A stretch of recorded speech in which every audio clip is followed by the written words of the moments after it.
transmitiendo por el Facebook de la Red de Mujeres de FIO.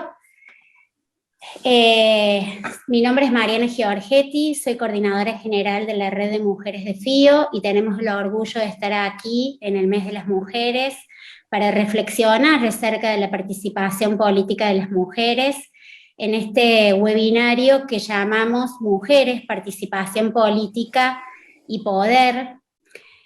Antes de introducirme en el tema, quiero saludar y agradecer la presencia de Jordán Rodas Andrade, que es el presidente de la FIO, de Carmen Comas Mata, que es la secretaria técnica de FIO, y de Cecilia Bernuy, que es la secretaria técnica de RINCA, y que nos están acompañando esta tarde. También quiero agradecer, por supuesto, la participación de Beatriz Barrera, de Canarias, y de Virginia Fernández Parodi, de Uruguay, que están participando también en nombre de la red y que van a estar compartiendo esta tarde con nosotros y presentando a las panelistas. No sé si está Carmen en este momento. Bueno, vamos a esperar después cuando ingrese, seguramente que nos brindará un saludo en nombre de la Federación Iberoamericana del Ombudsman. Pero bueno, para dar inicio ya a esta actividad, quiero reivindicar la participación de las mujeres que son presidentas de comisión, procuradoras y defensoras que forman parte de la Federación Iberoamericana del Ombudsman y que trabajan incesantemente y permanentemente por los derechos de las mujeres, considerando que la participación política de las mujeres en este último tiempo se ha ido incrementando, pero lamentablemente estamos muy lejos de alcanzar la paridad. Entonces, justamente, hoy nos reunimos aquí para reflexionar acerca de cuáles son esos obstáculos que se nos imponen a las mujeres para estar relegadas en los ámbitos de poder, que no nos permiten de alguna manera participar en igualdad de condiciones de los hombres, y cuáles son los desafíos que se nos presentan de cara a la Agenda 2030 en cuanto a lo que es participación política. En primer lugar, quien va a desarrollar la temática va a ser Alejandra Mora Mora, que es la máxima autoridad de género en la Secretaría General de la OEA, es secretaria ejecutiva de la Comisión Interamericana de Mujeres de la Organización de Estados Americanos, es jurista, feminista, investigadora, académica y política costarricense, es altamente reconocida en la comunidad internacional por su activismo por los derechos humanos de las mujeres y de las niñas. Desde el 16 de agosto del 2019 ocupa este cargo estratégico de la Secretaría Ejecutiva de la Comisión Interamericana de Mujeres en la OEA, fue ministra de la Condición de la Mujer en Costa Rica, presidenta del Instituto Nacional de las Mujeres desde el año 2014 al año 2018 y directora de la Defensoría de la Mujer en la Defensoría de los Habitantes de Costa Rica hasta agosto del año 2019. Alejandra, además, es licenciada en Derecho de la Universidad de Costa Rica, recibida en el año 1989, realizó cursos de especialización en la Universidad Laudan-Wellenberg en Suecia en 1997 y completó su maestría en Derecho Constitucional en la Universidad Estatal a Distancia de Costa Rica en 2004 y su posgrado en Derechos Humanos en la Universidad de Chile, en Santiago de Chile, en 2007. Es autora de un libro y de múltiples artículos sobre los derechos humanos de las mujeres. Bienvenida, Alejandra. Te otorgo el poder de la palabra para que empecemos a conversar sobre esta temática que es la participación de las política de las mujeres y el poder. Muchas gracias por estar aquí compartiendo esta tarde con nosotras.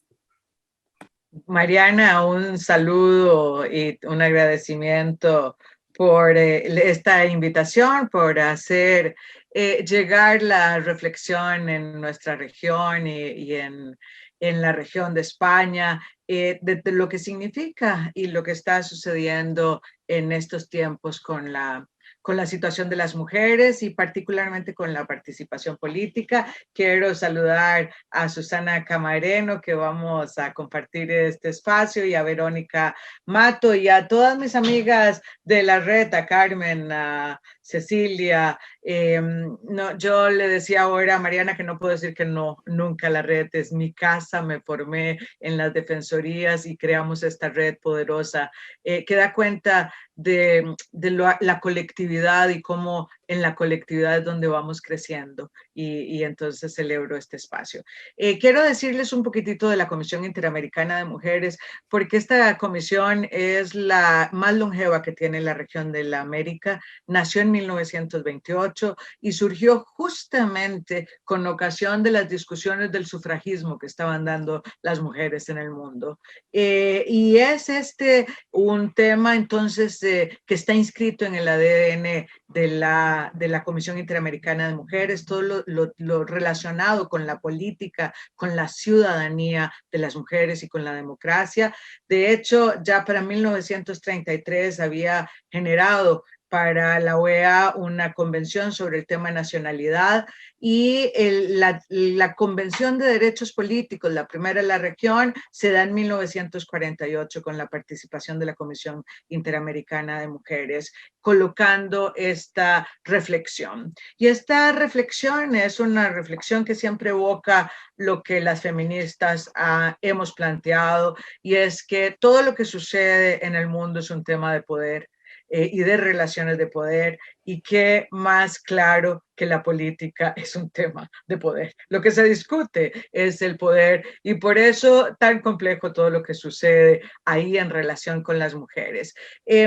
Cuando uno está conversando de los temas de participación política y democracia, no puede no señalar lo que ha pasado en COVID, solo porque ha sido lo más impactante en nuestra región, en el mundo, en los últimos años, sino también porque ha transparentado una serie de elementos que antes veíamos, pero que de alguna manera naturalizábamos. Hoy los hemos puesto un punto en el cual lo hemos problematizado de mejor manera. No digo que estén las soluciones, pero sí digo que lo tenemos visible como un problema claro que tenemos que arreglar, y que a lo mejor después de en el periodo que llamamos de reconstrucción, podamos colocar estos pactos de género de mejor manera en la reflexión mundial de lo que sigue.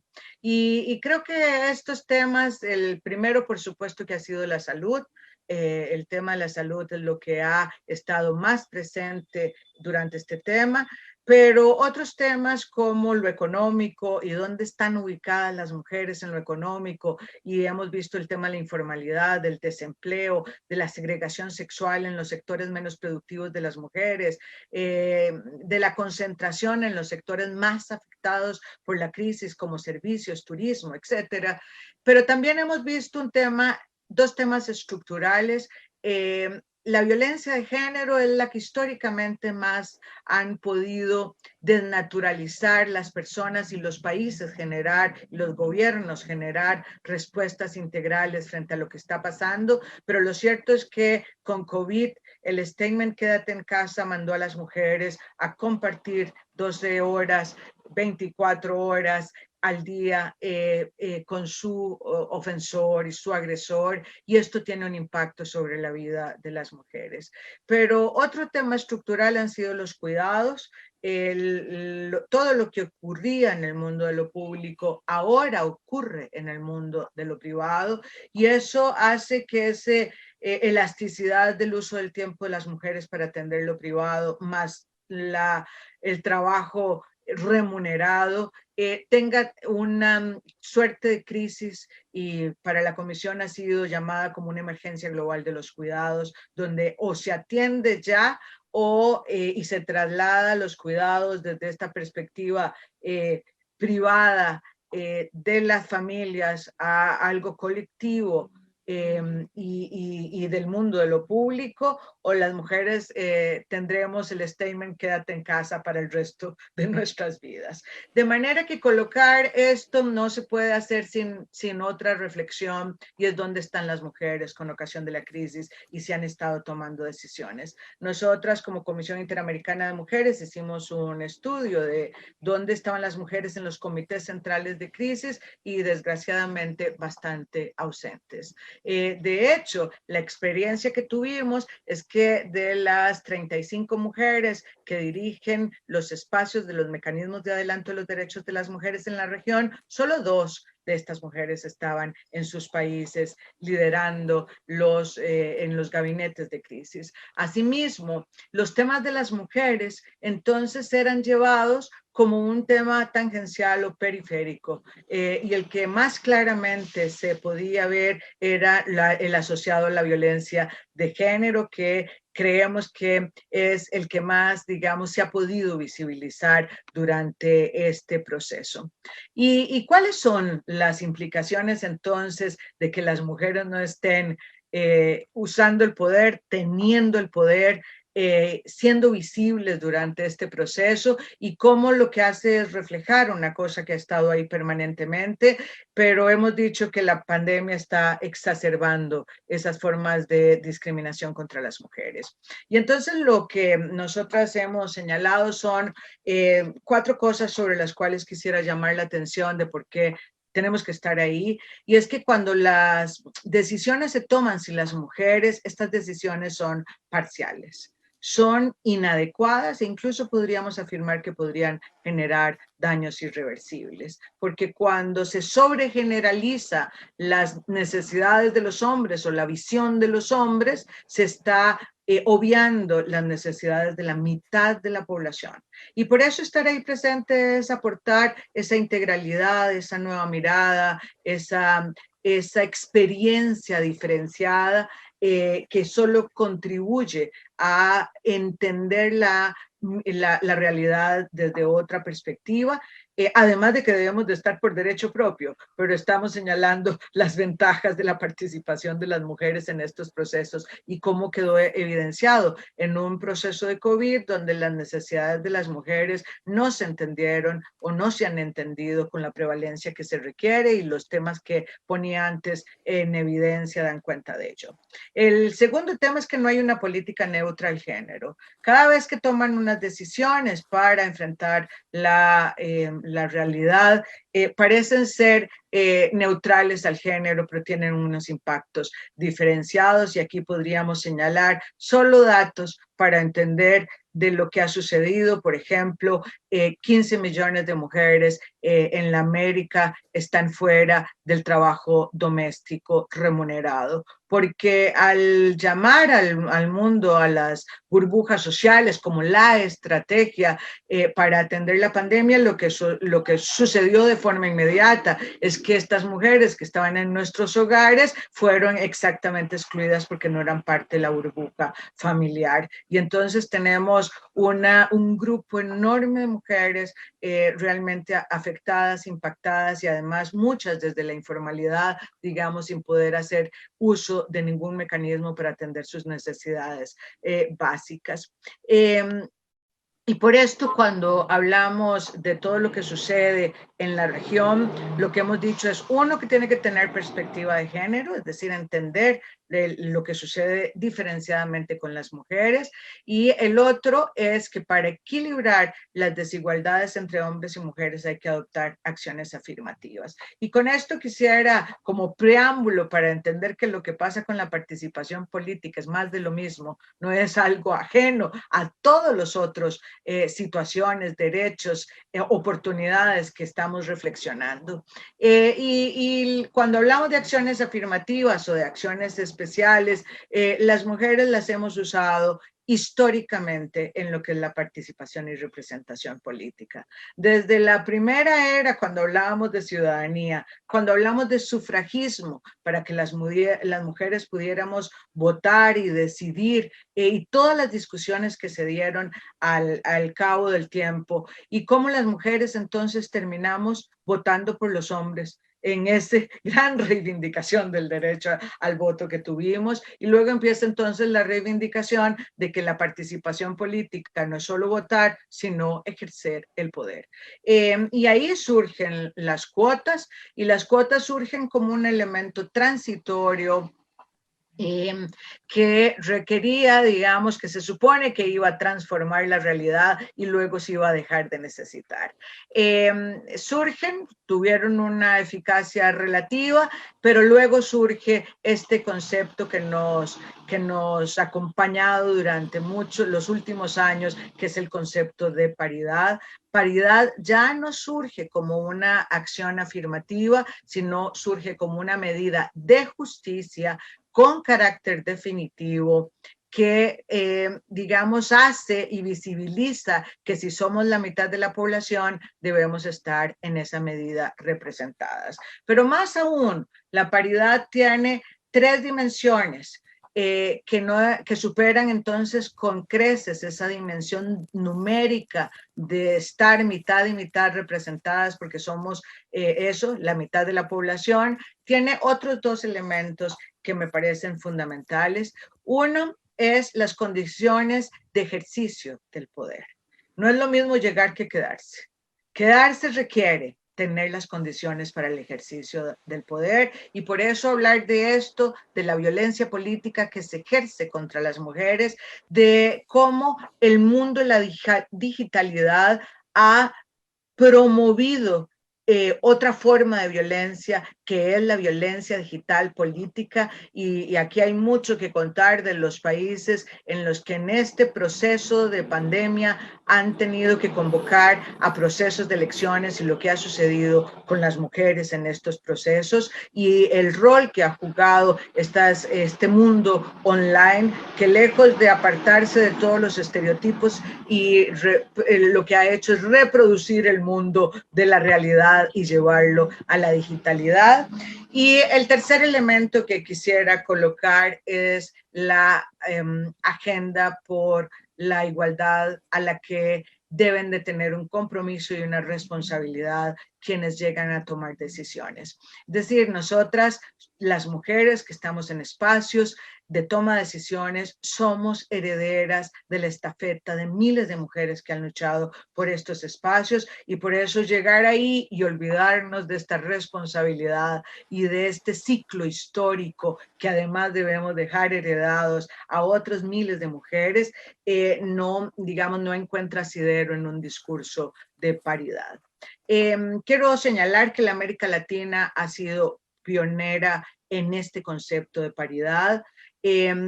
Decía antes que le precedieron las cuotas, y a las cuotas llegaron muchos de los países de la región. Por cierto, Argentina es una de las pioneras. Desde 1991 logró hacer una adopción de la ley de cuotas. En este momento, la región latinoamericana tiene 9 países que tienen ya la paridad, de manera que ha sido una región con, digamos, una gran impulso y una gran, digamos, preeminencia de este mecanismo para poder accesar el poder. Con las leyes de paridad en los últimos tiempos, la región ha alcanzado por primera vez hasta 40 y 50% de mujeres en los parlamentos, como lo ha sido para Costa Rica, para Bolivia, para otros países que tienen la paridad. Y para las Américas es la región del mundo con más mujeres parlamentarias, que tiene un 32% producto de la paridad. En efecto, esto es muy importante, porque a veces nos dicen que no es un tema de meritocracia, sino que llegamos por acciones. Perdón, la paridad es solo la posibilidad que nos miren. La meritocracia está repartida igual por hombres y mujeres. El tema de fondo es que no nos miraban. Si hubiésemos esperado a la evolución natural del mundo, liderada desde los hombres y las necesidades de los hombres, seguiríamos con el 10% que tuvimos como punto de partida cuando se implementaron las cuotas. Ahora, además, el mundo sigue esta esta evolución maravillosa y si se dan cuenta tiene que ver con esas miradas de las mujeres y de esas formas de organización que están tomando España. Nos podrán decir, Susana, qué ha pasado con esos movimientos colectivos de las mujeres. Chile tiene mucho que decirnos, Argentina tiene mucho que decirnos, y ahí también ha pasado una evolución. A pesar de estar en pandemia, el tema de las medidas y de este tipo de acciones en el mundo de lo político ha continuado. Hay 3 o 4 países que durante la pandemia han mejorado sus instrumentos jurídicos, y quiero llamar la atención particularmente en México, quien ha liderado un movimiento que le han llamado paridad en todo, donde ya no solamente estamos hablando de los puestos de representación, no estamos hablando solo de lo que significan los parlamentos, sino los gobiernos, la gobernanza electoral, la gobernanza en el Poder Judicial, la gobernanza en la gobernanza electoral, porque los espacios electorales hablan de paridad y no tienen hacia lo interno esta medida, de manera que este es de los últimos temas que hemos venido colocando, y es cómo entender la paridad en todo y no solamente en ciertos ámbitos. Quiero con esto también señalar un poco de datos para que vean la importancia de que lo llevemos a todos los espacios. El promedio de ministras en la América Latina de mujeres es de 28%. El de juezas en los altos tribunales de justicia, porque las mujeres están ubicadas en la base piramidal y conforme se va achicando esta base, ahí hay menos mujeres, está en un promedio de 32%. Y por eso él es tan importante entender por qué hay que migrar a todos los espacios, y creemos que uno de los lugares con mayor déficit de representación es todo el tema de las gobernanzas locales, las alcaldesas o gobernadoras, según se les llame en cada uno de los países, no llega ni al 16% en la región. Quiere decir que aquí hay un déficit de representación enorme con el cual tenemos que trabajar. Dos conceptos adicionales que se han venido señalando. Uno, llamar la atención de lo que ha pasado en Chile con la experiencia de que por primera vez un llamado a una constituyente, es decir, a ese pacto social y político más estratégico de cada uno de los países, se va a hacer en paridad. Es decir, van a estar sentados 50% hombres y 50% mujeres, y esto ya nos trae una nueva experiencia en la constituyente de paridad. Y el otro de los conceptos que quisiera aquí dejar colocados y que nos permiten a ustedes como Defensorías de los Habitantes y a las mujeres políticas cada vez más ir entendiendo la evolución y la fuerza de estos conceptos en la participación política de las mujeres, es lo que llamamos democracia paritaria. Democracia paritaria es el concepto que ahora nos permite decir si llegamos y estamos ejerciendo el poder. Si llegamos y ejercemos el poder rompiendo la ley del agrado a la que llama Amelia Valcárcel, entre otras feministas, donde llegamos para entender nuestra agenda, para interpelar el poder de la forma como se ha venido ejerciendo, para poder no de estar llevando las necesidades de los hombres, sino colocando cuáles son las necesidades también de la mitad de la población, entendiendo que nuestra agenda de igualdad incluye a todos y a todas en este maravilloso concepto de igualdad.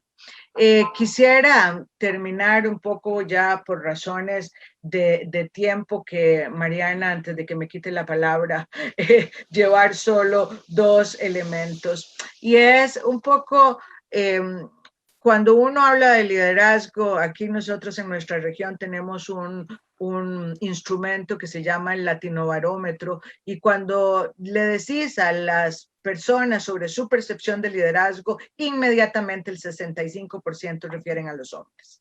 Y por eso hay un reto enorme de recomponer y reconstruir y feminizar el concepto de liderazgo con las habilidades diferenciadas de las mujeres, para que no parezcan menos, sino diferentes y tan valiosas y tan necesarias para los ejercicios de la toma de decisión. Parece que un esfuerzo así se ha hecho cuando se han dicho que 12 de los países que han venido enfrentando de mejor manera la pandemia están lideradas por mujeres, y cuando hemos podido colocar el tema de la empatía, el tema de los cuidados en un nivel de lo político, porque tiene un valor en el mundo de lo político. Me parece que también ese es un reto, y quiero llamar la atención porque estamos en el marco de una convocatoria de defensorías de los habitantes, de defensorías del pueblo, el valor de la promoción de los derechos y de colocar una nueva visión de los liderazgos para que alcancen a entenderse los liderazgos de las mujeres y los aportes de las mujeres, que son distintos, que muestran transparencia, comunicación política y que tienen una gran habilidad para manejo de los riesgos y de entornos en los que se requiere procesos de negociación. Así es que bueno, con esta introducción, que estoy segura que mis compañeras complementarán con sus propias experiencias, es que dejo sentada la necesidad de entender la paridad, la participación de las mujeres como un tema de democracia. No puede entenderse la democracia con el déficit que estamos presentando, y que el mundo requiere colocar en esta discusión post-pandemia estos nuevos pactos de género para que seamos un poquito más iguales y para que nuestra agenda esté presente y rebalse sobre toda la región.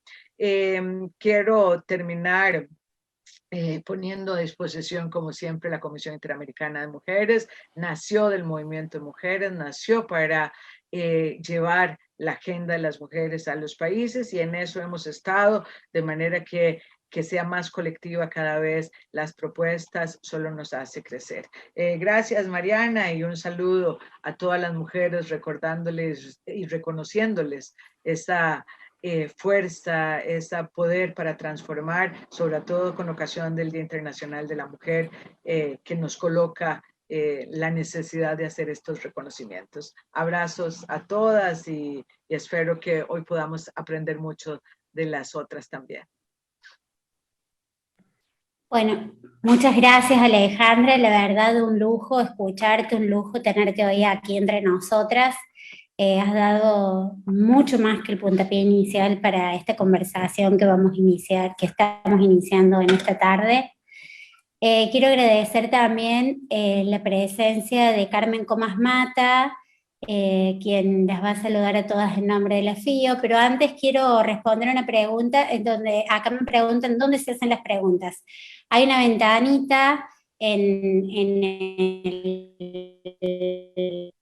el chat en donde dice preguntas y respuestas, que está debajo de la pantalla que ustedes ven, y también pueden hacer las preguntas a través del canal de Facebook de la Red Mujeres de FIO, y luego de que cada una de las panelistas termine con su disertación, vamos a hacer una ronda de preguntas y respuestas para poder cerrar un poco con las reflexiones de hoy. Así que, bueno, aclarado esa cuestión, le transmito la palabra a Carmen para que pueda saludarlas. Muchísimas gracias, Mariana. Muchas gracias, Alejandra. Siempre un placer escucharte. Después de tantos años siempre se siguen aprendiendo cosas. Nada más oírte. Y yo solamente quiero saludar en nombre del presidente de la Federación Iberoamericana del Ombudsman y del Consejo Rector, solamente para dar el apoyo total del Consejo Rector a la red de mujer, que es nuestra red más antigua dentro de la Federación Iberoamericana del Ombudsman, también para dar la bienvenida y agradecer mucho a la nueva coordinadora general, Mariana, por el trabajo tan fantástico que está haciendo nada más empezar, que yo sé que no es fácil. Es verdad que la antigua coordinadora había hecho un trabajo también maravilloso y desde aquí mi cariño a Julia. Y simplemente, pues nada, disculparme porque he llegado tarde, estaba precisamente en otro tema porque vamos a también actualizar el protocolo de la red de migrantes de la FIO y estamos precisamente discutiendo los temas de si deben incluirse los temas de trata de seres humanos, que como os imaginaréis, pues es algo que nos preocupa mucho y bueno, y por eso he llegado tarde. Me parece el tema y al Consejo Rector le parece también un tema de actualidad absolutamente fundamental y donde desde luego tenemos muchísimo trabajo que hacer, no solamente por la participación política de las mujeres como políticas en el sentido tradicional de la palabra, también hay muy pocas defensoras del pueblo titulares. Y esto ojalá sea algo que cambie, ¿no? Porque está demostrado y la pandemia también nos ha demostrado que allá donde están las mujeres en puestos de poder y gestionando los temas relevantes, en el caso de la pandemia ha sido clarísimo, los resultados han sido mejores en general que cuando han sido gestionados por hombres. Entonces yo creo que es un tema que desde luego tiene que hacernos reflexionar. Y no me enrollo más, solamente agradeceros la invitación y enhorabuena por la organización del seminario. Gracias. Bueno, muchísimas gracias, Carmen. La verdad que es un otro lujo tenerte acá con nosotros. Gracias en nombre de todas las integrantes de la red por estar aquí. Y le voy a brindar la palabra a Beatriz Barrera, que es adjunta de Igualdad de la Defensoría del Pueblo de Canarias. Es la única adjunta de Igualdad que existe en España. Y me pidió Beatriz que recalque esto. Así que, bueno, Beatriz, estamos contigo. Bien, muchas gracias. Yo, bueno, por ser la única adjunta de Igualdad de España, he tenido el honor de ser la coordinadora de la red de mujeres de la FIO en Europa. Quiero saludar también, además de las panelistas, a Julia, que sé que anda por ahí y nos está escuchando, porque Julia un poco, o sea, no nos va a abandonar nunca, ella sigue su carrera profesional siempre defendiendo la igualdad, pero siempre está al lado nuestro. Te saludo desde aquí, Julia. Para mí es un honor de presentar a Susana Camarero Benítez, porque es una mujer a la que yo conocía su trayectoria política y su proyección pública desde hace muchos años. Es una mujer a la que ahora voy a relatar su currículum, pero lo que yo admiro y respeto sobre todo de ella es que ha dedicado toda su vida política, pública, a defender la igualdad de oportunidades de las mujeres, entre las mujeres y los hombres, sin color político, es decir, que es una cuestión que ya tenemos que tenerlo grabado a fuego, es una cuestión que no creemos y no creemos que es transversal entre todas las mujeres, muy por encima de partidos políticos e ideología, o no vamos a llegar nunca a cortar esta brecha. Yo no sé si Susana es feminista, no se lo he preguntado, tampoco se las pregunto a las mujeres que están todo el día conmigo trabajando por la igualdad, porque ahora mismo esto es una cuestión de que tenemos que tener liderazgo suficiente para ocupar esas cuotas de poder en los órganos que toman decisiones sobre nuestra vida todos los días. Nosotras somos las que nos tenemos que creérnoslo. Y Susana, que es una mujer licenciada en Derecho, es abogada, ha desarrollado su vida política a lo largo de 25 años trabajando en el Poder Legislativo y en el Poder Ejecutivo. En el Poder Legislativo, tanto en el Senado como en el Congreso, durante muchas legislaturas, ha sido ponente de las 2 leyes más importantes que se han aprobado en España en materia de igualdad. Reconozcamos que España es un país que es, digamos, vanguardista en la defensa de la igualdad. Ella ha sido ponente tanto en el Congreso como en el Senado por la ley de igualdad y en la ley también de violencia de género. Además, colaboró y trabajó en primera línea con el Pacto de Estado. Como secretaria de Estado, es decir, la segunda del Ministerio, el segundo puesto más importante en España del Ministerio de Igualdad, de Asuntos Sociales se llamaba entonces, trabajó y ocupó puestos importantísimos en instituciones y foros internacionales defendiendo la igualdad de trato, la lucha contra la trata, la lucha contra la violencia, la igualdad de oportunidades. Es decir, que es una mujer que tanto en lo público como en lo privado, porque ahora es consultora y abogada de profesión libre, es decir, que también está conociendo las desigualdades en el ámbito privado, es una mujer que ha luchado siempre por la igualdad. Por eso la admiro tanto, porque lo que hoy estamos disfrutando, a lo mejor mujeres más jóvenes o mis hijas, mañana se lo debemos, al menos en España, a mujeres como Susana.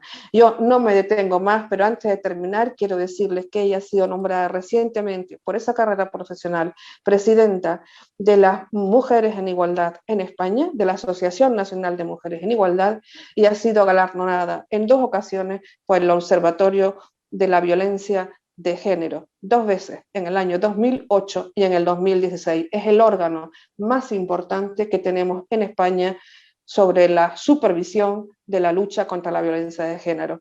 Seguro que me he quedado algo, pero es que tienes un currículum tan largo, Susana, que ya te voy a pasar la palabra.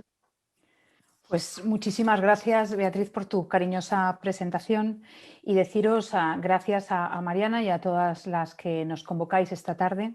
Es un placer de verdad y un honor estar con vosotras compartiendo componentes de tan alta talla, ¿no? y además compartiendo con todas las que nos seguís en cada uno de los países de la región. Yo suscribo, lo primero que tengo que decir es que suscribo al 100% todo lo que ha dicho Alejandra, lo comparto y podríamos directamente decir: Alejandra, estamos contigo, coincidimos absolutamente en todo, y callarnos porque creo que vamos a insistir en muchas de las cuestiones que ella ha planteado. Yo quiero de verdad agradeceros que me permitáis hacer mis reflexiones en este tema tan importante y, si acaso, durante las preguntas contar alguna de las experiencias que en primera persona hemos podido vivir en esta larga trayectoria que, como decía Beatriz, yo tengo en España, en el mundo de la igualdad y en el mundo de las políticas públicas de igualdad. Sabemos, y es así, que la participación política es un instrumento de construcción de ciudadanía donde hombres y mujeres asumimos derechos y deberes, desde nuestros derechos y deberes, un rol activo en la construcción de nuestras organizaciones, municipios, regiones o nuestros países. Pero cuando hablamos de participación y liderazgo de las mujeres en política, en la vida pública, tenemos que decir que son esenciales, son fundamentales para alcanzar esos objetivos que nos marca la Agenda 2030. Y, sin embargo, los datos nos muestran que nuestra representación, la de las mujeres, es insuficiente, todavía es insuficiente en todos los niveles de toma de decisiones del mundo. Por lo tanto, se ha convertido en un reto, en ese reto que tenemos que alcanzar todos los países de las regiones. Es una realidad que cuando las mujeres lideramos los procesos de toma de decisiones, también ha hablado sobre ello Alejandra, cuando lideramos los procesos de toma de decisiones políticas, estos procesos mejoran, porque somos capaces de trabajar por encima de las divisiones partidistas, incluso en los escenarios políticos más agresivos, más difíciles, y porque normalmente además nos empeñamos en defender con garra y con vehemencia asuntos que de verdad nos importan, como la eliminación de la violencia de género, la aplicación de las licencias parentales, los servicios de cuidados, las pensiones o cualquier otras leyes que puedan mejorar la igualdad de género. La participación de las mujeres en la toma de decisiones políticas es evidente que refuerza nuestras sociedades y nuestras instituciones democráticas. Pero si aterrizamos lo teórico y nos vamos a la realidad nos muestra que es verdad que hemos evolucionado y que la situación actual no es la misma que hace unas décadas, pero sigue existiendo, realmente sigue existiendo un desequilibrio respecto de los hombres. Las mujeres tenemos menos representación en política, añado, no solo en política, sino en casi todas las esferas de la vida, de lo que representamos en la población, es decir, respecto a nuestro peso poblacional. La situación se ha ido modificando poco a poco, cada vez somos más y cada vez estamos mejor situadas, pero es verdad que todavía no estamos en un equilibrio en todos los órdenes de la política y seguimos ocupando los segundos escalones. Yo quiero hacer referencia a cómo está el mapa en España y cómo nos hemos ido incorporando las mujeres en estas últimas décadas. Hemos pasado por distintas etapas. En primer lugar, en el reconocimiento de la importancia que tenía nuestra presencia en la política, ¿no? En el mundo político y en el mundo institucional. En segundo lugar, pasamos a un trabajo interno de los partidos de sumar a mujeres en las organizaciones, mujeres que no solamente tenían que estar, sino que tenían que poder estar en los cargos y en los órganos institucionales. Y en tercer lugar, y también se ha comentado la aprobación de leyes que han obligado a establecer cuotas de representación femenina. Unos sistemas de cuotas que aseguran y potencian la participación femenina. Por lo tanto, en estas décadas hemos ido las mujeres superando obstáculos y escalando poco a poco en el liderazgo de nuestras organizaciones. ¿Cuáles son los datos? Voy a hacer unos datos en general de Europa para luego aterrizar en España. Si hablamos de Europa, las mujeres que se dedican o que nos dedicamos a la política representamos el 30% de la Unión Europea según el Comité Europeo de las Regiones. Solo el 17,2% de los alcaldes o alcaldesas electos y el 34% de los miembros de los parlamentos y asambleas regionales. Más o menos el 36% de los miembros de los gobiernos regionales. Pero si nos vamos a la empresa privada, eso respecto a la política, si nos vamos a la empresa privada, la Comisión Europea nos dice que solo el 7,5% de las mujeres están en consejos de administración. Ahora nos vamos a España. Yo decía que hay una diferencia y un gap entre cuánto representamos respecto a la población y cómo estamos en la representación política. En la población, las españolas representamos el 50,97% del total, del conjunto de la población española. Por lo tanto, casi el 51% de los españoles y las españolas somos mujeres. Pero si nos vamos a la política, vemos que ha habido una evolución. Hace 44 años, en la legislatura 79-82, había 18 mujeres en el Parlamento. Hoy, en el Congreso de los Diputados, hemos pasado de 18 a 154, de un total de 350. Es decir, ya hemos llegado al 44%. Si nos vamos a las asambleas regionales, a los parlamentos autonómicos, esa cifra llega al 46,8%. Y si miramos el Ejecutivo, el total de las ministras que hay en el Ejecutivo representan el 47,8% del conjunto del Consejo de Ministros. Pero nos podemos también mirar cómo están las mujeres en las empresas del IBEX, en las grandes empresas españolas. Y ahí vemos que en el segundo semestre del 2020, o sea, en diciembre, representaban el 27,7% del total de los consejeros. 27,7% es una cifra pequeña. Sin embargo, solo unos años antes, en el año 2013, representaban el 11%. Y en los puestos directivos, es decir, ¿cuántas mujeres directivas hay en España? Pues el 36% del conjunto de los directivos. Si vemos estas cifras, simplemente nos quedamos con las cifras, podemos llegar a pensar en una conclusión precipitada, que bien que en España hay que trabajar más en el tema de las empresas, que queda por avanzar porque siguen estando en un porcentaje menor al 30%, pero que quizá en política hemos podido llegar al equilibrio, que el objetivo está cumplido y por lo tanto que nos podemos relajar. Pero yo opino que no todo es tan simple y que hay que analizar de verdad los datos y hacernos algunas preguntas. Algunas han sido respondidas por Alejandra en muchas de las cuestiones que yo os quiero plantear y en el que coincidimos en España con el resto de los países iberoamericanos. ¿Qué posiciones ocupamos? En España seguimos estando, os lo decía al principio, en un segundo escalón. Tenemos ahora y hemos tenido anteriormente en los últimos gobiernos vicepresidentas del gobierno. Tenemos y hemos tenido mujeres en las presidencias del Congreso y del Senado, de las cámaras legislativas. Tenemos y hemos tenido portavoces mujeres tanto actualmente del Partido Socialista, del Partido Popular o de Ciudadanos, portavoces parlamentarios en el Congreso.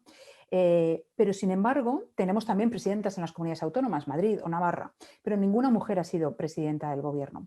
Pero si nos vamos al interior de los partidos políticos y nos preguntamos cómo están las organizaciones de los partidos, vemos que solamente una mujer es presidenta de un partido político a nivel nacional, de un partido político que no está atravesando su mejor momento. Por lo tanto, si mañana hubiesen unas elecciones nacionales en España, habría una o ninguna mujer candidata a presidir el gobierno de España y desde luego ninguna con posibilidades de ser presidente o presidenta del gobierno de España.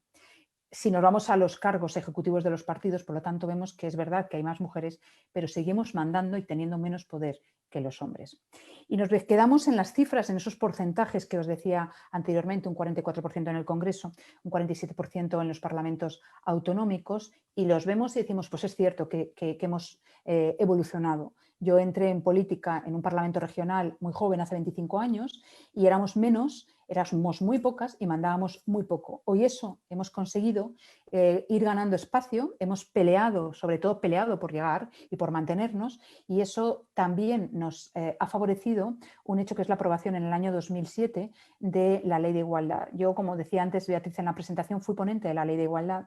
Esa ley modificó la Ley Orgánica del Régimen Electoral General para permitir o para obligar que en las listas electorales hubiese una representación de al menos el 40% y como mucho el 60% de uno u otro sexo. Eso garantizaba que todas las listas electorales contasen con mujeres. Pero ¿cómo se fue aterrizando en la realidad? ¿Cómo se fue incorporando esta obligación legal? Pues si vamos al Congreso, también en los parlamentos regionales, lo que se hace es dividir en bloques de 5. De esta manera, por cada 5 puestos electorales, tiene que haber 3 hombres, 2 mujeres o 3 mujeres, 2 hombres. ¿Qué pasaba al principio? Que los hombres ocupaban los puestos más de arriba, ¿no?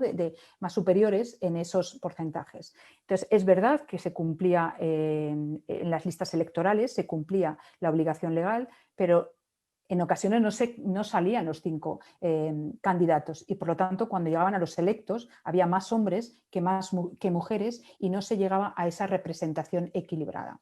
Esto fue llevando a que se fuese perfeccionando la idea y aunque la ley electoral sigue siendo la misma porque no ha sido modificada, pero los partidos políticos tienden a hacer listas cremalleras. Eso supone que hay un sexo, otro sexo, es decir, un varón, una mujer, un varón, una mujer o al revés, una mujer, un varón, etcétera, en cada una de las, no va por tramos de 5, sino que se van haciendo alternativamente y de esta forma sí que se consigue ese equilibrio y se ha conseguido ese 44% que hablábamos del Congreso, que es una cifra importante y desde luego que seguramente no se hubiese conseguido de otra manera.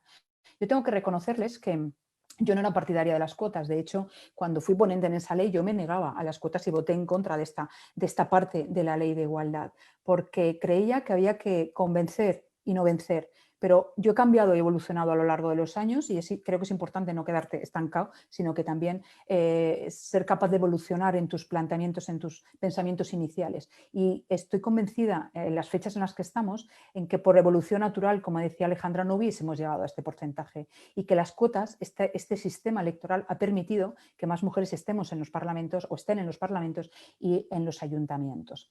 Y es cierto que esta situación de las cuotas llevó a que durante algún tiempo se suscitase el debate, sobre todo al principio y sobre todo entre hombres, de por qué te elegían, si por tu valía o porque representabas una cuota. Yo creo que tenemos que ponernos firmes en esto y no permitir este tipo de debates. Tenemos que superar estos complejos porque a ningún hombre se le pregunta si está por ese porcentaje del 40 o el 60 que le corresponde o está por su valía, por su experiencia, por su capacidad, por su talento. Por lo tanto, no permitamos que a las mujeres se nos haga entrar en ese debate. Estamos porque nos merecemos estar y porque además cuando estamos mejoramos todas las instituciones o los organismos o los lugares donde estamos representadas. Por lo tanto, no permitamos debates estériles y no permitamos que nos ganen también en el debate los hombres. Estamos porque tenemos que estar y tenemos que estar cada vez más y tener más poder.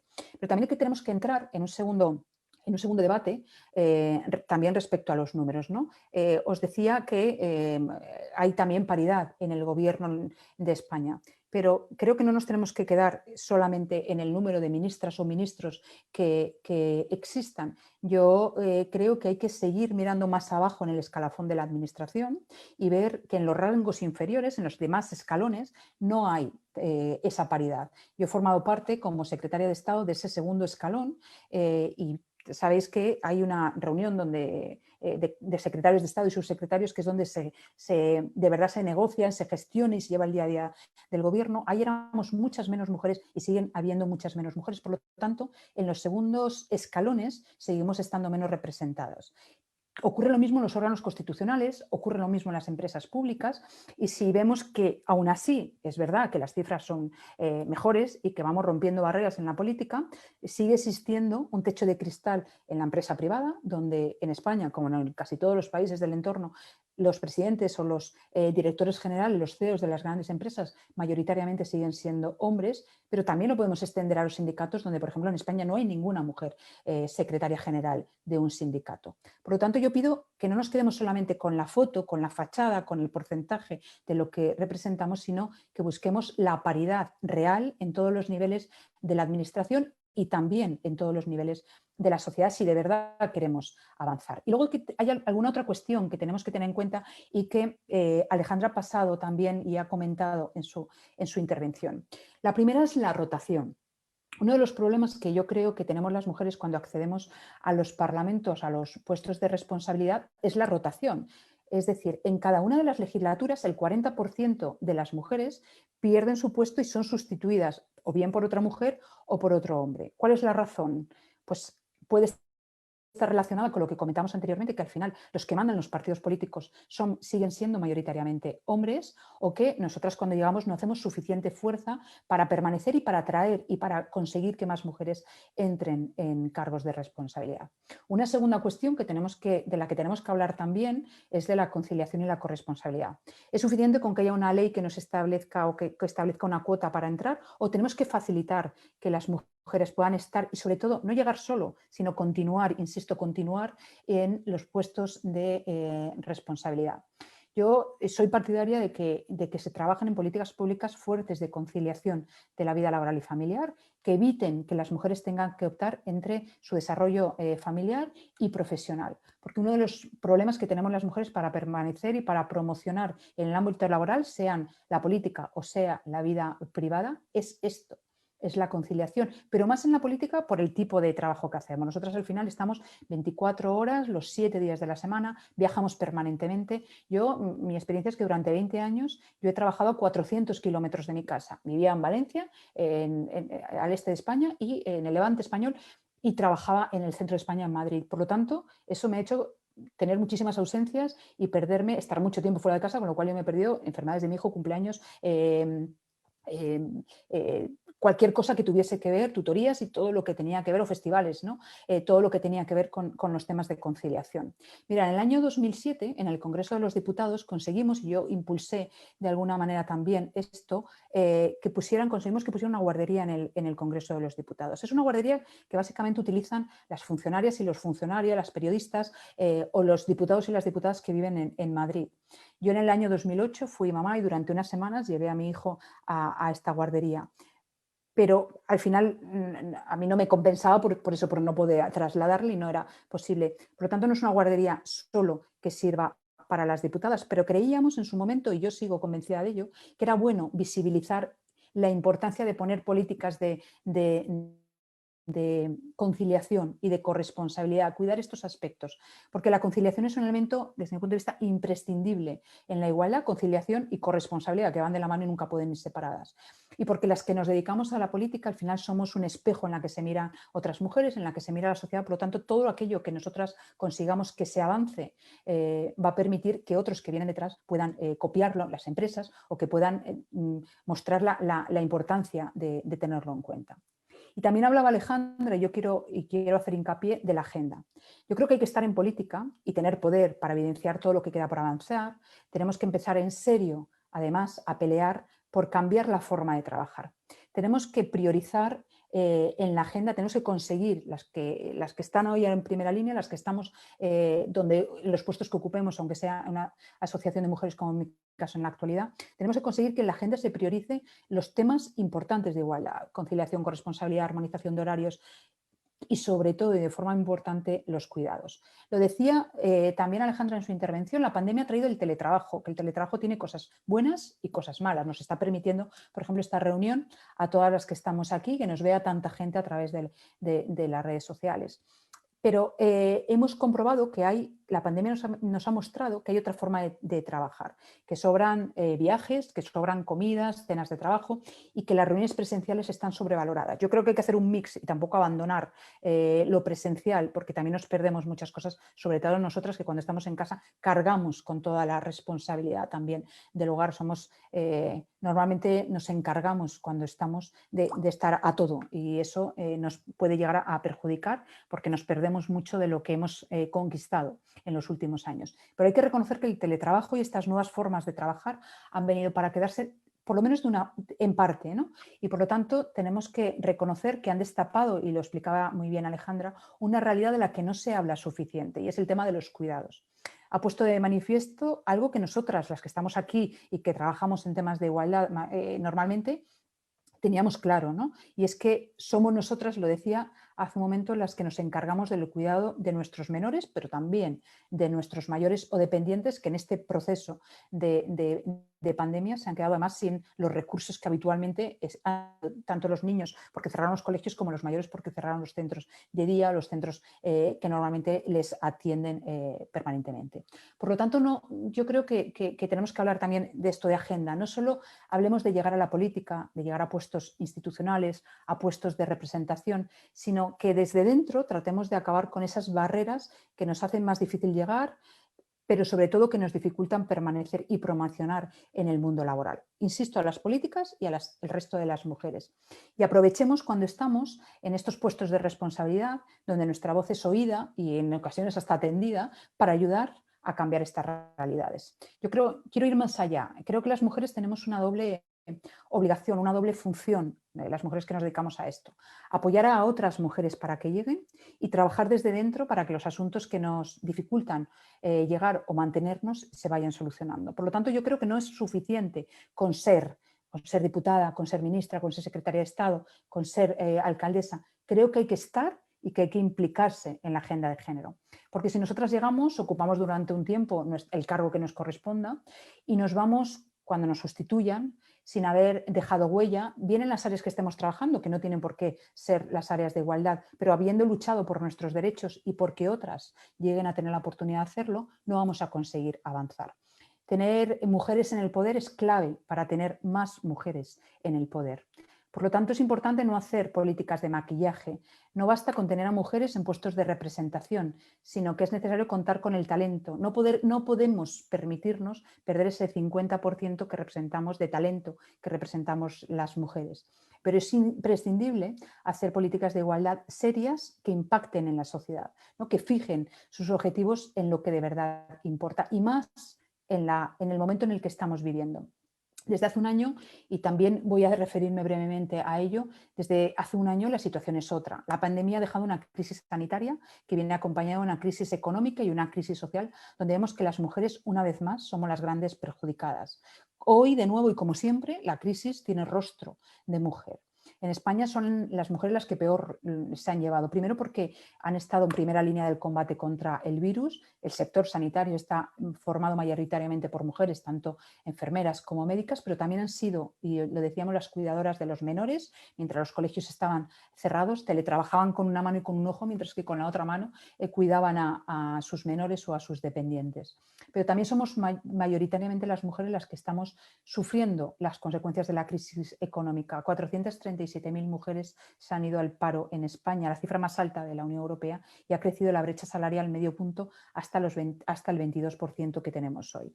Por tanto, hoy más que nunca es importante que las mujeres estemos y ejerzamos nuestro poder, ¿no? Aquellas que tienen cargos en el legislativo, en el ejecutivo, o también las mujeres que estamos en la sociedad civil, en las asociaciones, que llegamos donde las administraciones no pueden llegar y que tenemos la responsabilidad de vigilar qué se está haciendo y proponer y ayudar a que se cumpla una agenda de mujeres destinada a los temas que de verdad nos tienen que importar en un momento de tanta dificultad a nivel mundial como el que estamos viviendo.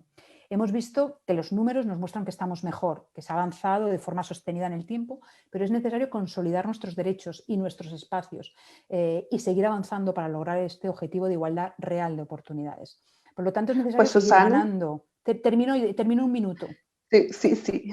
Es necesario seguir ganando espacio y poder en el Parlamento, en el Ejecutivo, en los puestos orgánicos de los partidos, pero también en los sindicatos, en los consejos de administración de las grandes empresas. Y hay que ganar espacio en las agendas. Hay que conseguir mayor concienciación sobre los problemas que nos afectan a las mujeres y también a los que afectan a nuestras familias, con que se trabajen con perspectiva de género. Yo creo que estos, los problemas reales de las mujeres, los que nos ocupan y los que nos preocupan, son los que tenemos que seguir reforzando en los próximos tiempos. Y además creo que lo tenemos que hacer manteniendo la igualdad alejada del conflicto ideológico, alejada de la división, de la crispación, de la exclusión, porque esto es una lucha de todos. Y desde aquí contestaremos a las preguntas, pero desde luego me ofrezco para seguir trabajando desde Mujeres en Igualdad en este momento para que todos los derechos conquistados no solamente no sufran un retroceso por la crisis de esta pandemia mundial, sino que consigamos seguir avanzando, que es el objetivo que nos une a todas nosotras. Muchísimas gracias. Perfecto. Susana, no te preocupes, esto es así. Lo que queremos ser ágiles para dar juego un poco al debate. Claro. Ha estado magnífica como siempre y ya le damos la palabra a nuestra última ponente para después poder hacer comentarios. Sí, quería presentarles a Virginia Fernández Parodi. Ella pertenece a la Defensoría de Vecinos y Vecinas de Montevideo, es la responsable de comunicación y género. Bueno, agradecerte, Susana, y desde luego invitarte para que te quedes después a la ronda de preguntas y respuestas y a la reflexión final que podamos dar sobre esta temática. Y bueno, y presentarles a Virginia, que es quien nos va a presentar a la próxima ponente. Muchas gracias. Hola, ¿cómo están todas? Bueno, un placer escucharlas. Siempre aprendiendo con información nueva y agradecida de poder formar parte y estar acá. Hace ya un tiempo que estamos formando parte de la red de mujeres desde la Defensoría de Vecinas y Vecinos de Montevideo. Primero otra compañera, Elena Goiriena, quien fue también coordinadora general de esta red, y con quien aprendí muchísimo, y ahora asistiendo a Mariana, primero a Julia y ahora a Mariana, así que muy contenta de estar acá, y la verdad no quiero dar muchas vueltas, quiero presentarles y darle la palabra a Verónica Mato.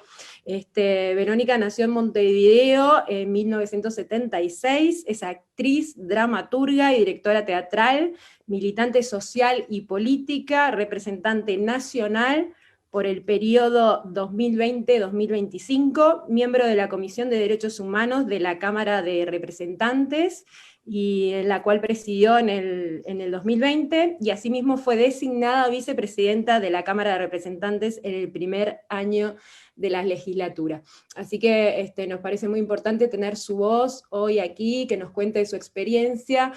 Verónica ha puesto en la opinión pública un tema muy, muy importante, que es todavía las dinámicas patriarcales que se dan en las legislaturas, ¿no? en el Parlamento. Así que esa es una de las cosas en las que ha evidenciado, y bueno, y sin más preámbulos le doy la palabra para que nos cuente desde su lugar, desde su experiencia, y nos siga haciendo reflexionar sobre este tema que es importantísimo de la participación política y el poder de las mujeres. Muchas gracias. Bueno, muchas gracias, Virginia, por la presentación. Quiero saludarlas a todas, saludar esta instancia, que la verdad que me ha permitido poder conocer el pensamiento, la palabra, tanto de Susana como de Alejandra. La verdad que nunca las había escuchado, y un placer realmente escucharlas, así que agradezco estas cuestiones de la virtualidad que nos permiten también estar en contacto y encontrar la vuelta para conocer y seguir hablando sobre estos temas que tanto nos importan. Bien, en el caso de Uruguay, es un país que tiene como una historia o cierta idea o cierta concepción del país como un país bastante abierto en cuanto a temas de derechos, en cuanto a temas de igualdad. Nosotros tenemos que pensar que, bueno, fue uno de los primeros países, que las mujeres tuvieron el voto, o que fue uno de los primeros países en los cuales las mujeres, se hizo el divorcio en Uruguay, o, por ejemplo, otro tipo, el aborto. Nosotros la ley de interrupción de embarazo se cumplieron casi 10 años, cuando en muchísimos países de la región todavía se está peleando, o recién se obtuvo ese derecho con respecto a las mujeres, leyes que tienen que ver con el acceso a licencias por maternidad o paternidad para generar igualdad, o leyes que tienen que ver con el sistema de cuidados. O sea, ahí, desde el punto de vista legislativo, y bueno, y como frutilla de la torta, la ley de violencia basada en género y generaciones. O sea, hay, desde el punto de vista normativo y legislativo, hay un corpus importante de leyes que amparan los derechos de las mujeres.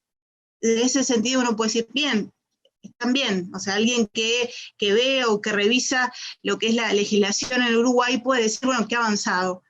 Pero cuando uno se encuentra con esta realidad y que viene al país, o las que vivimos acá, y hace poquito la relatora de Naciones Unidas, que estaba acá en Uruguay, era una de las cosas que nos decía, cómo ella tenía impresión con respecto a lo que era nuestro país, hasta que vino acá, y se encontró con otra realidad que tiene que ver con una sociedad patriarcal, con una sociedad machista, que tiene el problema de que no se visibiliza como machista, porque hay otras sociedades en las cuales sí, tanto los varones como las mujeres lo hacen más visible, entienden que eso es una problemática que está dentro del tapete de la sociedad cultural, educacional, está.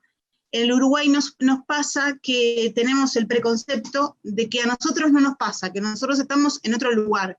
Quizás porque está mal visto ser machista o hacer comentarios machistas, pero en realidad eso no significa que en las acciones eso no suceda, que dentro de los hogares eso no suceda, que dentro del trabajo eso no suceda, y ni que hablar dentro de lo que es la representación de las mujeres, esto que hablábamos del acceso al poder.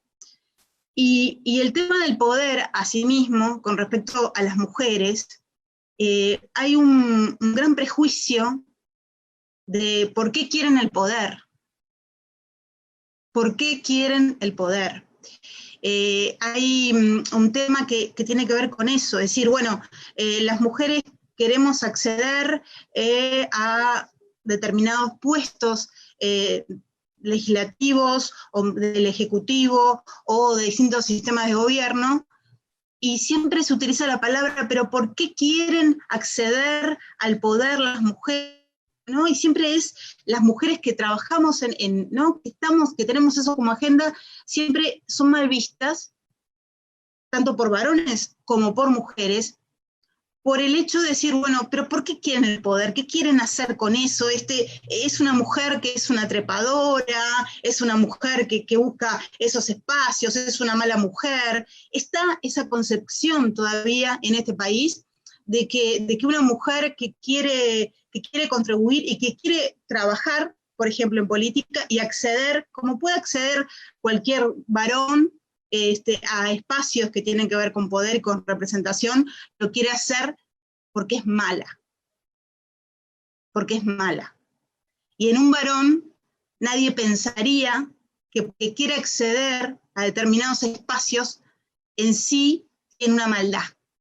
Eso no es visto, o sea, a nadie se le ocurre que un varón que quiera ser presidente, o que, no, pero en las mujeres sí, está ese prejuicio. Y en ese sentido, nosotros en Uruguay cargamos con eso. Por otra parte, las mujeres en el Uruguay estamos muy poco representadas desde el punto de vista de distintos ámbitos. Por ejemplo, dentro de lo legislativo, solamente hay un 20% de mujeres que somos legisladoras, lo cual es muy poco. Se ha trabajado muchísimo, hay una ley de cuotas, la cual a su vez es mal vista por muchos varones y por muchas mujeres. Porque ahí comienza como esa cuestión, yo estoy acá, y lo digo yo porque cuando asumí, y en muchas oportunidades, yo dije, yo estoy acá, gracias, o sea, estoy en esta banca, ocupando esta banca, gracias a la lucha de muchísimas mujeres que dieron su tiempo para reivindicar esto, para que hoy yo esté acá. Y frente a ese discurso, hay otras mujeres y otros varones, pero más que nada, siempre de alguna forma saltan las mujeres, en ese sentido, como cierto costado, como que se les toca, de decir, no, yo estoy acá por mí misma, por mérito personal, no porque soy mujer, sino porque, no sé, soy inteligente, tengo tal o cual actitud, tengo maestría, tengo estos votos que obtuve. Entonces, ahí hay una cuestión que es, yo lo considero una ceguera, o no queriendo ser prejuiciosa con la palabra ceguera, pero una falta de visión de cuál es la realidad, de cuál es la realidad. De por qué hay solamente, más allá que en el Uruguay, por ejemplo, está esta ley de cuota que solamente aumentó en el tiempo que está de 2009 a 2020, aumentó de 14 a un 20%, es una cifra que es mínima, se trató de luchar por una ley de paridad. Algunos partidos, como el partido en el cual yo estoy, se pudo, digamos, nosotros tenemos listas paritarias, y más allá de eso, más allá de tener listas paritarias, tenemos el problema de que las mujeres, tanto en el Poder Legislativo, como en el tercer nivel de gobierno, como en los entes públicos, como en los ministerios, las mujeres siempre somos pocas o somos mínimas, y eso tiene que ver con una visión que nos quieren hacer creer de que estamos peleando por cosas que no son propias, de que a las mujeres en realidad nos interesan otras cosas.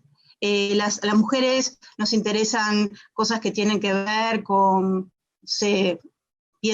otras cosas, y no tienen que ver con el poder, porque no están en nuestra naturaleza, ese tipo de cosas, que en realidad son opciones, nosotras las tomamos como opciones, queremos, y no tiene que ver, por ejemplo, cuando uno ve una mujer, nosotros, este es el primer año que tenemos una mujer vicepresidenta, es la primera vez, nunca hubo en Uruguay una mujer vicepresidenta, es la primera vez. También cuando uno ve, ¿no?, ese ejemplo que tiene quizás como niña, como joven, como adulta, de ver a una mujer en determinados espacios, se visualiza a sí misma que puede ocuparlos. Y eso se da en esos ámbitos, se da en ámbitos también académicos, se da en ámbitos sindicales, se da en ámbitos laborales, porque las mujeres también en el Uruguay, tanto en el Poder Judicial, también están subrepresentadas, a nivel académico, las mujeres, por ejemplo, si uno ve el grado, ¿no?, los docentes de grado más bajo, ahí son más mujeres que hombres. Cuando vamos a los grados 5, digamos, ahí cambia y pasa a un 67% los varones con respecto a las mujeres. Con respecto a la salud, también sucede que hay un montón de mujeres que trabajan en el ámbito de la salud, y los que están gestionando, los tomadores de decisión, hombres, en un porcentaje muy alto. Entonces esa situación se da, y mucho, se da en los ámbitos sindicales, como decía yo, que también son ámbitos de representación, y cómo nosotras también podemos trabajar para modificar esas situaciones. Estamos en ese momento en el cual nosotros tuvimos un cambio de gobierno, digamos, en el cual muchas ingresaron legisladoras y legisladores de partidos más conservadores, también un discurso de mujeres que tenían dentro de su discurso esa concepción más conservadora. Por eso cuando decía Susana, el hecho de estar, ¿no?, que hayan más mujeres ocupando determinados espacios, no significa que de por sí esas mujeres vayan a generar una agenda, tengan una agenda que reivindique los derechos a otras mujeres. O sea, que tengan como agenda fortalecer el derecho de las mujeres en varios sentidos. Porque uno piensa, tenemos que hablar de la violencia, ¿no? Tenemos que hablar de la violencia, cómo nos siguen matando a las mujeres. En el Uruguay, 8 de cada 10 mujeres ha sido víctima de algún tipo de violencia. Y 1 de cada 2 ha sido víctima de violencia por su expareja o su pareja. O sea, son datos que son, o sea, que duelen, ¿no? En la sociedad existen. Pero a su vez hay otra agenda, más allá de esa, o sea, hay cuestiones estructurales como las mujeres ganamos un 76% de lo que gana un varón a igual tarea, que tienen, o por ejemplo, las mujeres en un porcentaje somos las responsables, pero por goleada, de hacernos cargo de los cuidados de los hijos, del cuidado de las personas que tienen algún tipo de discapacidad o de las personas mayores. Somos nosotros las responsables. Pero eso se ve totalmente invisibilizado. Toda esa situación se ve invisibilizada y seguimos estando, lamentablemente, en la lucha de que no nos maten más.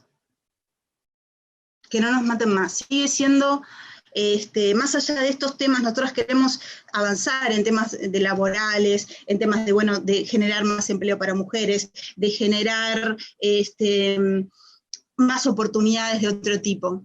Pero el tema fundamental, que es el acceso a la justicia de las mujeres, de todo el país, porque por más que este sea un país pequeño, tiene dificultades de acceso en ciudades que no son Montevideo, tiene un muy difícil acceso, y la gran mayoría del acoso y el abuso sexual que sufren niñas, niños y adolescentes se da en el ámbito familiar, un 90%. Entonces no podemos, de verdad, o sea, no podemos avanzar en esos temas que son importantes, porque siempre nos está cacheteando, por así decirlo, la violencia física, la violencia hacia las mujeres. Entonces, uno de los temas estructurales, o sea, de las desigualdades, es la independencia económica. Ni que hablar, mujeres que tengan la posibilidad de tener independencia económica van a ser mujeres que puedan tener otras posibilidades para poder estar o sobrellevar esas situaciones. Pero donde más hay que trabajar, que eso es lo que menos se toma en cuenta, es con los varones. Porque las mujeres creo que hemos trabajado muchísimo sobre estos temas. Muchísimo. Las mujeres, en ese sentido, las mujeres hemos trabajado en grupos, estamos interesadas en estos temas, las mujeres legisladoras, las mujeres que ocupamos determinados cargos de gobierno, estamos interesados, tenemos cierto interés. Cuando uno habla de cuidados, bueno, hay mujeres, pero cuando... Voy a dar un ejemplo con respecto a la política. Cuando a un político se le pregunta por seguridad, se le pregunta por temas vinculados a ganadería, seguramente algo va a responder. Algo va a responder. Pero cuando se le pregunta sobre temas vinculados a violencia de género o sobre temas vinculados a cuidados, seguramente va a decir que no tiene la información acerca de ese tema. Entonces, también desde el punto de vista político, somos nosotras las que tenemos que cargar con eso, cuando en realidad también es una corresponsabilidad. Es una corresponsabilidad desde el punto de vista político, de que los varones, que eso también tiene que estar en su agenda. No solo es un tema político de las mujeres, es un tema político y tiene que estar en la agenda política de los varones. Porque si no, y a otras mujeres que están escuchando y que tienen cargos políticos, terminamos siempre siendo las mujeres las pesadas. Ahora habla del tema de género, habla de, o sea, siempre somos la pesada que te viene a hablar porque no está en la agenda, no está en ninguna conversación. No está en ninguna conversación. En temas vinculados, y doy un ejemplo, hoy yo estuve en una reunión que estaba vinculada a temas vinculados a la agricultura, ¿no? La pesca, la ganadería, eran 2 hombres, yo era la única mujer. La otra vez estaba en una reunión en que eran 12 personas, así como estricto a las personas que estaban, sobre temas vinculados a microempresas, y yo era la única mujer de toda la delegación. Y del otro lado, la agencia que recibía eran todos varones, la agrupación.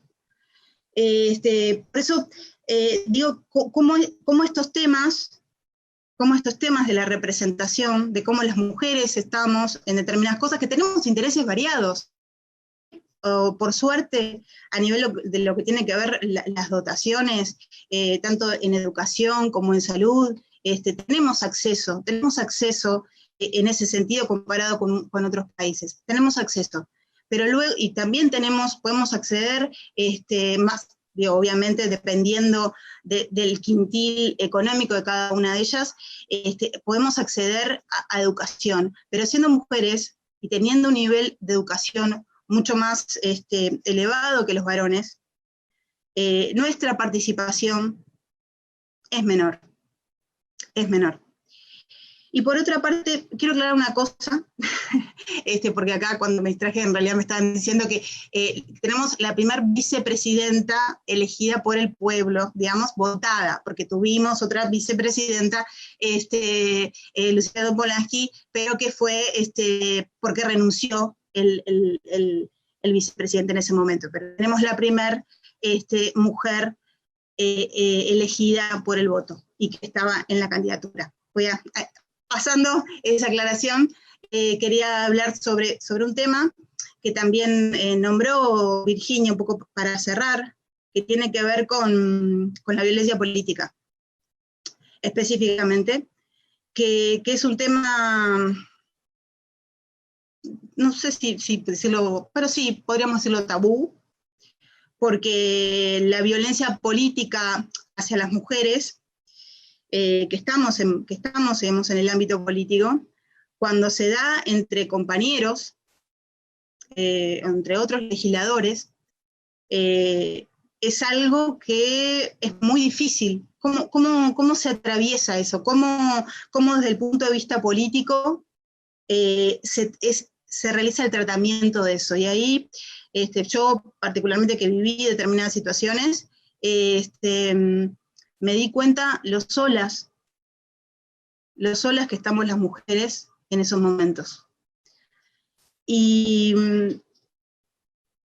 pensaba, ¿no?, en determinados momentos que me sucedió una situación que quizás puede parecer no muy grave, pero que le puede pasar a cualquier otra mujer. O sea, si a mí, como legisladora, que estaba hablando de determinado tema, un presidente de la Cámara me apaga el micrófono y no me permite que siga hablando, y eso es noticia, digo, porque yo también lo hago difundir, y justamente estaba hablando sobre el movimiento Ni Una Menos, y sobre también cómo las mujeres no somos escuchadas, en el Parlamento. En ese mismo momento, a mí se me apaga el micrófono. Y se generó a nivel como de la opinión pública, como un pienso y ¿no?, sobre esa situación que había dado, y yo sentí, más allá que uno dice, bueno, pues te estás metiendo con un político, no te estás metiendo con alguien que a su vez tiene poder, una situación de poder. Si yo me quedaba callada, que quizás hubiera sido lo más políticamente correcto, por ejemplo, si yo me quedaba callada, estaba permitiendo que otras, estaba poniendo como ejemplo, que si a mí me pasaba como representante nacional, ¿qué no les iba a pasar a otras mujeres en sus ámbitos laborales? Porque obviamente dentro de nuestro trabajo está el uso de la palabra, dentro de lo parlamentario. Entonces, tener ese veto, esa acción de violencia política, y me pasó que en muchos lugares, luego de esa situación, empezaron a conocerme por, porque vos fuiste la que tal señor te cayó, te hizo callar. Y eso es bastante, o sea, es perjudicial también en mi carrera o en mi desarrollo, desde el punto de vista, ¿no? Digo, yo no manejo la política en el sentido de carrera, pero digo, en mi imagen. O sea, cómo afecta también en las mujeres políticas la violencia hacia nosotras. O sea, porque yo empecé a ser conocida porque un señor me violentó, ejerció violencia sobre mí, y eso se hizo público. Y finalmente, para un tema que quería decir, que también lo habló Susana, es que en el caso nuestro, también del Frente Amplio, tenemos listas que son paritarias, ¿no? Pero se da que los líderes son varones, en su gran mayoría, y los que encabezan esas listas son varones. Entonces, finalmente sucede que, bueno, es ese líder el que arrastra, y quizás si saca solamente, o tiene más flujo, digamos, de votos, pero no le alcanza como tener dos, quedan, o sea, tenés una lista de paritarias, pero queda un varón, y es eso lo que sucede. Es eso lo que sucedió en Uruguay, que se trabajó muchísimo, porque la verdad se trabajó muchísimo, las mujeres vienen trabajando muchísimo, y el porcentaje entre las elecciones anteriores y fue de un 1 y algo por ciento, o sea, fue muy, muy, muy bajo. Que se había trabajado con respecto a eso. Y por otra parte, quedaron mujeres que lideraban listas, mujeres muy valiosas, y que no fueron votadas.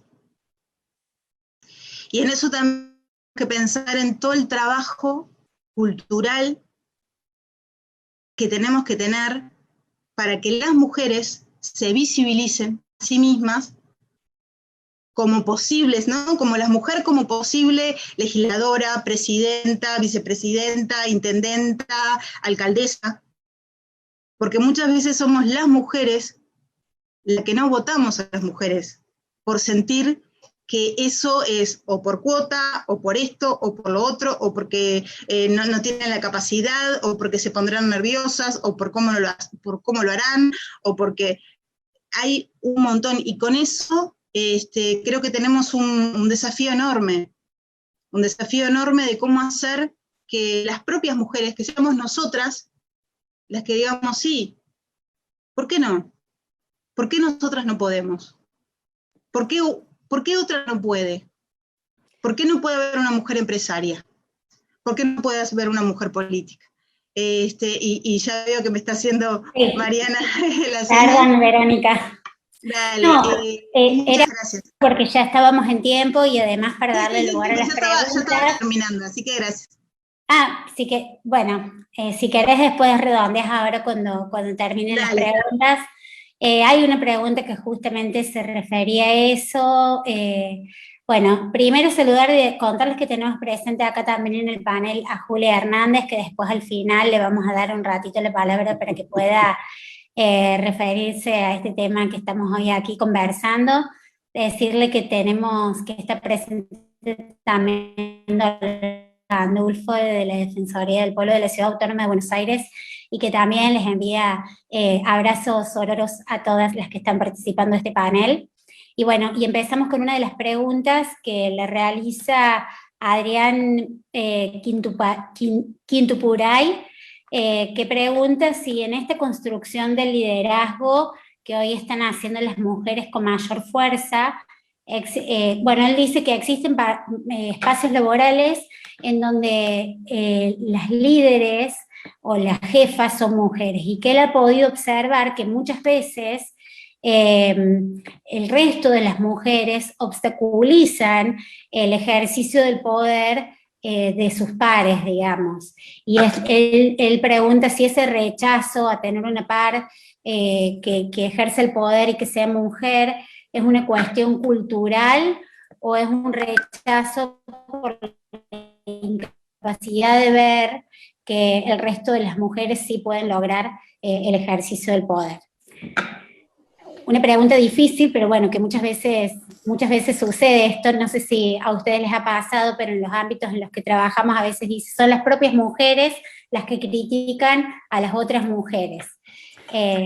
Yo, Mariana, si me permites, sí. Porque como estamos así, muy rápidamente, yo creo que es cierto que pasa en la sociedad civil, en las empresas, y que pasa en la política y que pasa al final en la sociedad. Esto de la igualdad hay que creérselo. Pues yo decía, ¿te lo crees o no te lo crees? Pero va dentro de cada uno, independientemente ni a qué partido político pertenezcamos, ni qué pensemos, ni dónde vivamos. Entonces hay mujeres que no se lo creen y que lo que hacen es obstaculizar, por supuesto, que lleguemos, o hay mujeres que se lo creen de otra manera y no se dan cuenta de que tenemos, que es lo que decía, y Verónica ha compartido la idea conmigo, hay que estar, pero sobre todo hay que ayudar a las demás. Esto que llamamos sororidad hoy, pero que cuando yo inicié hace muchos años no tenía nombre, era al final compañerismo y creerse de verdad que la igualdad tiene que ser arrastrar a otras mujeres y darles la posibilidad que estén. Me da lo mismo en el ámbito empresarial, en el ámbito asociación o en el ámbito de la política. Por supuesto que se cierran, mirar. Y además nosotros nos cuestionamos, somos demasiado exigentes con nosotras mismas. Os voy a poner una cosa que a mí me sucedió y que está en la realidad. Cuando yo era secretaria de Estado, como os decía, yo estaba a 400 kilómetros de mi familia y tenía un niño de 6 años al que veía solamente del viernes por la tarde al domingo por la tarde, que es el tiempo que estaba en mi casa. El resto de la semana estaba en Madrid. Y yo llegaba a las reuniones, me venían mujeres que compartían la cuestión, es decir, estaba el secretario de Igualdad, por lo tanto compartíamos el objetivo de la igualdad y me preguntaban, ¿cómo puedes hacer para dejar a tu hijo tan lejos y quién lo cuida? Pues lo cuida su padre, ¿quién lo va a cuidar? ¿No? Pero me cuestionaban el por qué yo, cómo podía abandonar, entre comillas, a mi hijo durante la semana, pero en ese mismo momento mi jefe, el ministro, tenía 4 hijos y hacía exactamente la misma vida que yo, pero nadie le cuestionaba ni le preguntaba, ¿cómo puedes abandonar a tu hijo y a tu mujer, a tus 4 hijos, no, porque yo tenía 1 y el 4, durante la semana? Bueno, pues que esto es lo que toca, ¿no? Y entonces yo les decía, ¿y por qué no? Pues está con su padre y cuando yo estoy más tiempo en casa, pues estoy yo y esto es una cuestión de compartir, ¿no? Que para eso estamos las familias. Pero eso todavía no sigue pasando. Entonces es un problema cultural. Hasta que no interioricemos que es bueno que estemos, pero además que nos lo creamos, que nos creamos de verdad la igualdad, no vamos a avanzar. Y esto es una cuestión de nosotras y de ellos. Y hay hombres que se lo creen al completo y hay mujeres que se lo creen al completo. Y hombres y mujeres que no se lo creen y por lo tanto no ayudan a otros a llegar. Ese es mi punto de vista. Bien, yo un poco para contestar esto, pienso que cuando hay hombres que son líderes, si no hay otros hombres también que les hacen zancadillas o que los critican, creo que también en el caso de las mujeres esto también se lo penaliza más, ¿no? Hay como una cosa, las mujeres, porque los varones entre ellos no se tiran con flores, pero en el caso de las mujeres es como si hay una discrepancia, parece que la discrepancia es mucho mayor.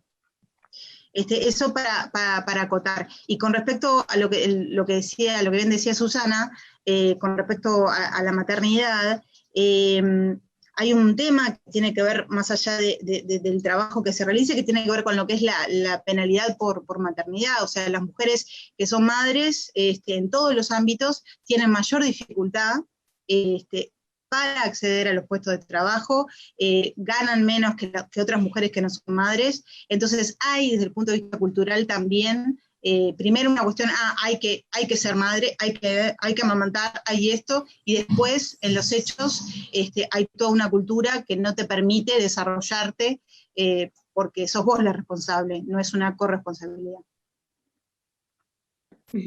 Coincido totalmente. Otra pregunta que había en el Facebook tiene que ver con cómo hacer una vez que las mujeres lleguen al poder para transversalizar la perspectiva de género. Y otra pregunta que también nos llega por otro medio tiene que ver cómo pueden hacer los hombres para contribuir a que las mujeres logren participar políticamente del ejercicio del poder. Yo creo que se respondan, Mariana, en la misma línea de la primera, es decir, Quien se lo cree, cuando llega, sea hombre o mujer, ayuda a otros a llegar y, por lo tanto, permite esa perspectiva de género en todo lo que estamos haciendo. Quien no se lo cree, no ayuda a otros y, por lo tanto, sea hombre o mujer, no permite que estemos. Y, por supuesto, si no estamos, no defendemos lo nuestro. Y lo nuestro no solamente son los temas de igualdad, llámese conciliación, corresponsabilidad, cuidados. Lo nuestro, lo decía Verónica en su intervención, es todo. O sea, las mujeres, y hay una pregunta que he visto en el chat que dice ¿cómo tenemos que animar a las mujeres a votar? Pues tenemos que decirle que la política nos importa a todas y a todos, porque la política es a quien elijamos va a determinar qué pasa con la educación de nuestros hijos, con nuestra seguridad y la seguridad de nuestros hijos, con los temas económicos, con los temas laborales, con nuestras pensiones. Por lo tanto, todo lo que nos afecta a nuestro día a día es política. Si nosotros no decidimos quién esté encabezando, quién esté gestionando nuestra vida, que es todo esto y todo lo que tiene que ver con la gestión pública, si nosotros no decidimos quién lo gestione, otros lo van a decidir por nosotros. Por lo tanto, hay que decir a las mujeres no solamente votar, sino ayudar en que vuestras casas voten lo que consideréis que va más ajustado con vuestro pensamiento. Todo va unido, o sea, esto hay que creérselo. La igualdad es mucho más que una pancarta, que un manifiesto, es creértelo, es interiorizar que es un problema real y que tenemos que trabajar todos por esa igualdad de oportunidades, hombres y mujeres de la mano, porque si no trabajamos juntos, hombres y mujeres, no vamos a alcanzar el objetivo de esa igualdad real, mucho más allá de lo que marque una ley, ¿no? Como decía Verónica, pues puede haber una ley de cuotas, pero si luego hacen las trampas, como yo explicaba, que no llegamos a ningún sitio, o sea, el porcentaje que sube no es suficiente. Por lo tanto, intentemos que la gente interiorice, trabajemos por la sensibilización, hagamos pedagogía, que es lo que de verdad llega. Enseñemos lo que es la igualdad y para qué sirve la igualdad. Bien, yo con respecto a esto, primero que nada, creo que la mejor forma que los varones puedan ayudar o colaborar en este tema es que nos voten. Que nos voten.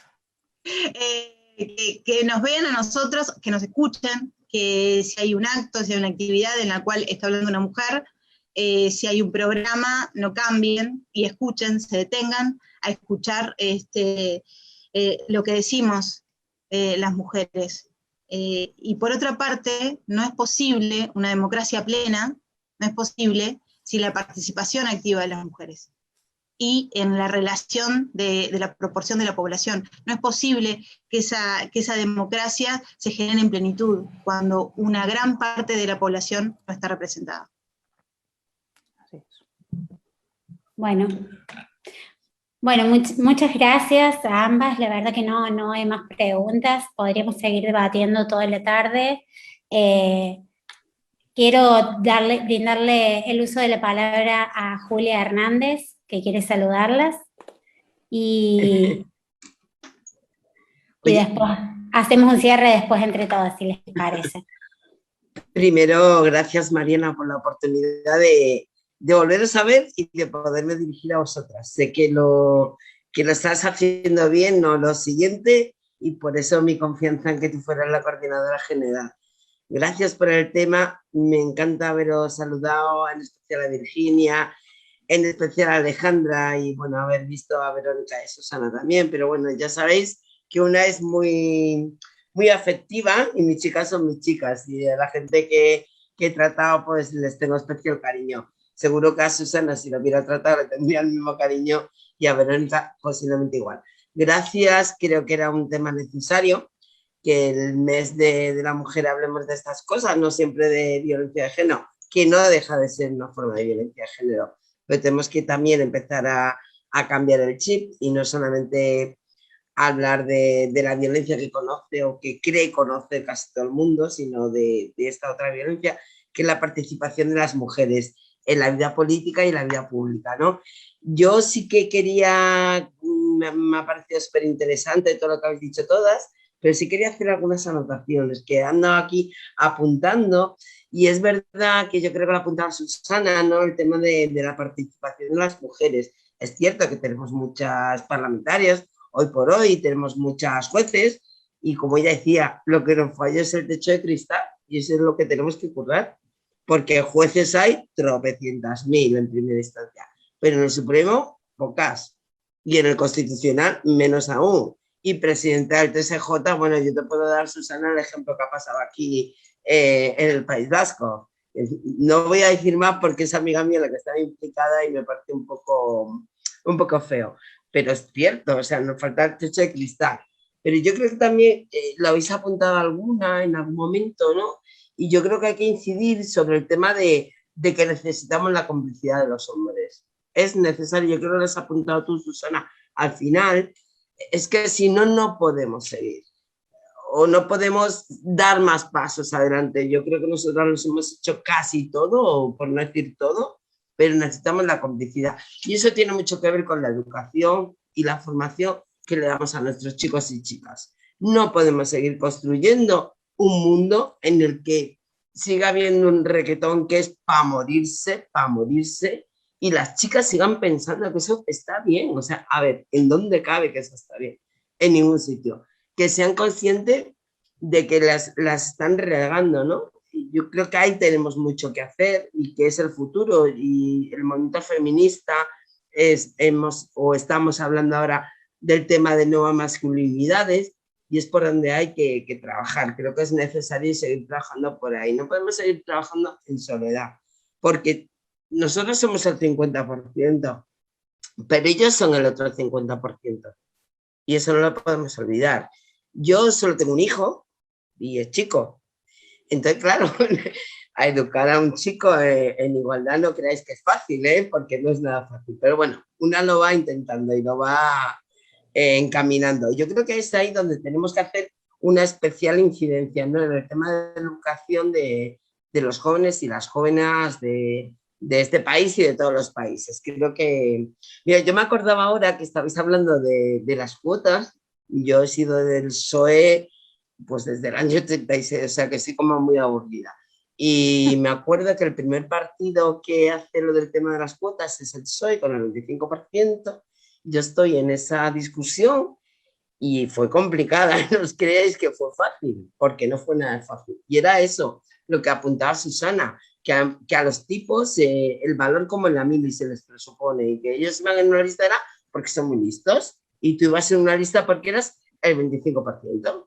Eso era el gran problema con el que hemos tenido que discutir. Bueno, y de hecho todavía seguimos discutiendo.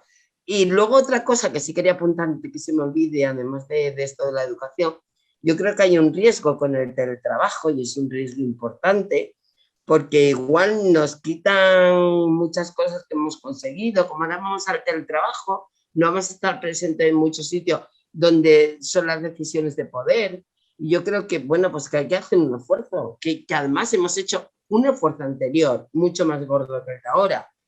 Susana apuntaba, yo he vivido 400 kilómetros de mi hijo. Yo he vivido con mi hijo en un internado porque estaba amenazada por ETA. Te puedes imaginar, o sea, es ya, ¡buah! Ya dices tú, eres tía, no sé qué. Bueno, que es muy difícil y lo hemos hecho. O sea, no podemos dar ningún paso atrás por el tema del trabajo. Y bueno, y creo que también tenemos que empezar, igual en España, a hablar de listas abiertas, no sé.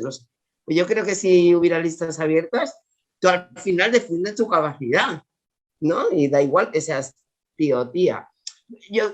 Estos debates suscitan un montón de cuestiones que tenemos que ir desarrollando, que tenéis que ir desarrollando con el tiempo. Vosotros que estáis ahora en la FIO, acordaros que tenéis un informe por ahí de la FIO sobre violencia política, que hay que hacer.